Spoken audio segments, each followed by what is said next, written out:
convocatoria que hicimos para podernos reunir en esta ocasión, para hacer este análisis, nosotros decíamos un conversatorio para apropiarnos de esta sentencia, que como decía Javier, no es una sentencia solo contra Aristegui, no es una sentencia solo contra el libro de la Casa Blanca, no es una sentencia incluso que dirima o que resuelva estas agresiones, estos atentados que ha sufrido Carmen Aristegui durante el último año por parte de esta empresa de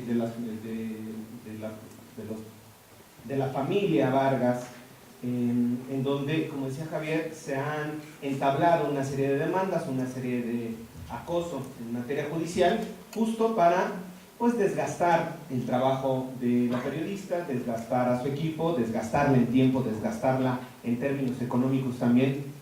Justo la apropiación de esta sentencia, el sentido de este conversatorio, de esta plática, es apropiarnos de la sentencia. Como decían las compañeras y los compañeros que me han precedido, esta sentencia tiene una relevancia más allá del caso de Carmen, más allá del caso de la familia Vargas. Yo empezaría justo para hacer este análisis de por qué nos toca a todas y a todos y por qué nos involucra en la discusión de esta sentencia.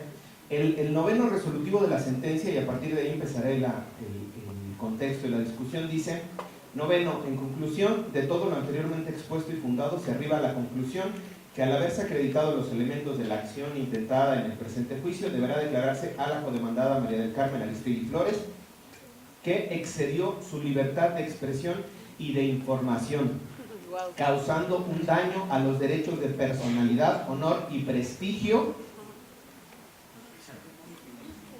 lo que se entienda, del actor Joaquín Vargas Guajardo, en el prólogo del libro titulado La Casa Blanca de Peña Nieto, que es este que tenemos acá, que les recomiendo que se le compren los que no lo hayan comprado. En este resolutivo, el juez resuelve que Carmen Aristegui excedió su libertad de expresión y de información. El tema es que la libertad de expresión es una y la libertad de información es otra. O sea, es decir, no es lo mismo la libertad de expresión que la libertad de información. Y el juez resuelve que Carmen se excedió en los dos. Cuando, como decía Apolo, el prólogo del libro es de la naturaleza en sí misma del prólogo, es una opinión. Esa opinión se enmarca o se encuadra en la protección de la libertad de expresión. El contenido del libro es libertad de información, es una investigación sustentada con investigaciones, con documentos, con análisis, confrontada con documentos públicos. Esa es una naturaleza. Esa otra parte del libro, a partir del capítulo 1, es derecho a la información. El prólogo es derecho a la opinión, a la libertad de expresión. ¿Por qué es importante ubicar esto primero? Porque el juez no tiene ni idea que son diferentes. Que me parece importante para que el juez lo vaya, digamos, en términos educativos, ¿no? Siempre estas sentencias nos ayudan para ir educando al Poder Judicial. En términos educativos, decirle al juez que son dos derechos diferentes. Entonces, de entrada aquí cuando dice excedió su libertad y, pues no puede ser las dos porque o una u otra, o que razone en qué sentido violó o excedió una u otra. En esta parte, insisto, es importante porque cada uno de estos derechos tiene un estándar de protección, tiene un estándar de restricción. Cuando nosotros hablamos de estándares, esto que se ha construido a nivel nacional e internacional, en las interpretaciones, la jurisprudencia, los tribunales internacionales en materia de derechos humanos, han construido este piso y este techo de protección, digamos el piso, el límite y el techo, el límite hacia arriba, de cómo se van a proteger estos derechos.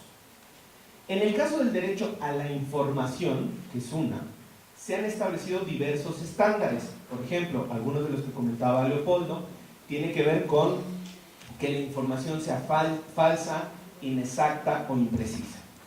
Es decir, tú tienes una obligación como periodista, como medio de comunicación, de corroborar esa información. No tienes que corroborar la veracidad de la información. Tienes que agotar un principio de exhaustividad, de corroborar diversas fuentes y decir, lo que yo he investigado me arroja esta información que yo puedo arribar en este momento con estos elementos a este punto. no implica que esa información sea veraz al 100%. ¿Por qué? Porque la veracidad de la información le corresponde a las autoridades, no a los medios de comunicación. Si nosotros esperáramos, por ejemplo, como medios de comunicación, a que toda información fuera veraz antes de publicarse, pues el periódico saldría solo con los anuncios, prácticamente, y con las notas que pagan los propios gobiernos. En algún momento nos tocó llevar, aquí está Ana Lilia, compañera periodista también, nos tocó llevar la defensa de la revista Contralínea. También le llevaron como 70 demandas, más o menos, un poquito menos, como 30 y tantas demandas. Se fueron resolviendo, fuimos resolviendo cada una de ellas, y dos de las demandas más fuertes, una de ellas relacionada con oceanografía, digo, no sé si se recuerdan, esta empresa que hizo el fraude y que ahora le quitaron el barco y Pemex y todo esto que surgió hace un par de años. Contralínea lo denunció hace como 5 o 6 años. Esa empresa demandó a Contralínea y la tuvo, o sea, nos presentaron demandas en Guadalajara, en Veracruz, en Mazatlán, en Chihuahua, aquí en Puebla, para desgastar al medio de comunicación. En esos casos logramos llegar hasta la Suprema Corte y establecer la Suprema Corte, decir, no es obligación del medio corroborar la veracidad de la información, lo que tiene que agotar es un principio de exhaustividad. Y ahí se logró determinar este criterio que es muy importante. ¿Por qué? Porque el propio juez en su sentencia dice que el señor Vargas, Joaquín Vargas, no habla sobre la información del libro, no se refiere a la información, solo a la parte del prólogo. Y entonces, insisto, es una diferenciación entre estos dos derechos que tienen un estándar de protección diferente. Cuando hablamos del derecho a la información, incluso hay un estándar que se ha establecido también a nivel internacional, que dice, por ejemplo, la Corte Interamericana lo ha establecido en varios casos, dice, ha reiterado que la libertad de expresión debe garantizarse no solo en cuanto a la difusión de ideas e informaciones recibidas favorablemente o consideradas inofensivas o indiferentes, sino también en cuanto a las que ofenden y chocan. A esto se ha llamado la protección del discurso chocante u ofensivo. Hay una protección del discurso chocante u ofensivo en términos de información. Cuando tú calificas esta información, cuando tú presentas esta información, hay una protección adicional de este discurso. Este discurso chocante u ofensivo, este discurso crítico. Incluso la Suprema Corte de Justicia ha establecido una sentencia, una tesis, que se llama la libertad de expresión y el derecho a la información, su protección en el denominado periodismo de denuncia. Hay una protección especial del periodismo de denuncia, hay una protección especial de ese discurso chocante, ofensivo, que incluso va, dicen los estándares, contrario a la opinión mayoritaria, contrario a los principios, digamos, o a las normas de convivencia social. Hay una protección especial. Dice también la Corte Europea en este mismo sentido, dice, esta libertad de información es aplicable a informaciones e ideas acogidas favorablemente e incluso aquellas que puedan ser opuestas, que lastimen o que inquieten a las personas. Estamos hablando solo del derecho a la información. Suponiendo que el juez hubiera entendido que parte de lo que Carmen expresó en el prólogo era el derecho a la información, digo, intentando entender un poco lo que el juez quiso pensar, intentando entender al juez, aún las expresiones que Carmen hizo en el prólogo, y las voy a mencionar ahorita, están protegidas por los estándares en materia de libertad de expresión. Pero además hay una protección adicional cuando nosotros hablamos del derecho a la opinión que está en este ejercicio de libertad de expresión.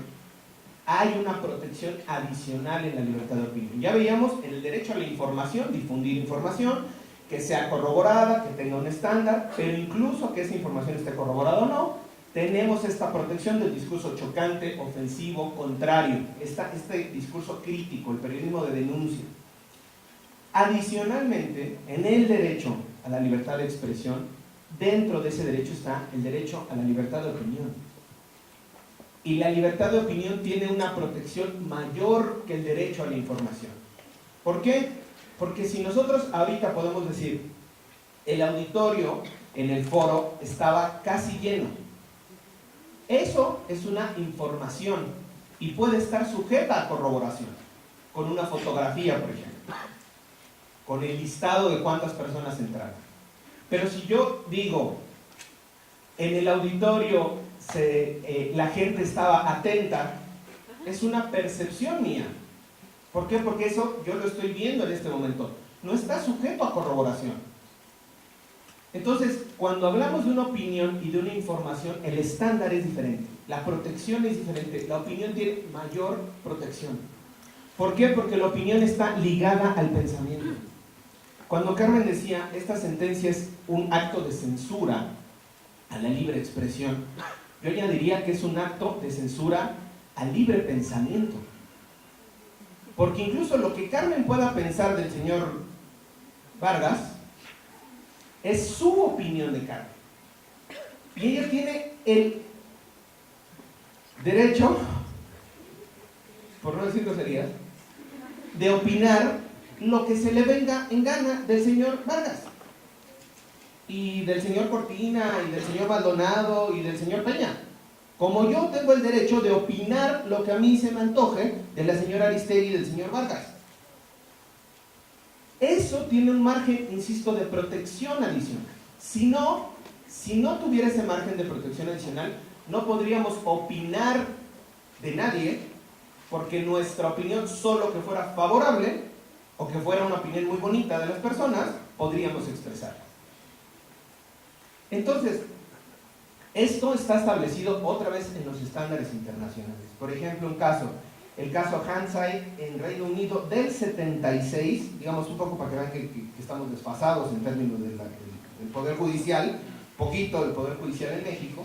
Caso del 76, dice: la libertad de expresión legitima no solo juicios de valor o informaciones moderadas, favorables o neutras, sino también aquellas que molestan, hieren o incomodan.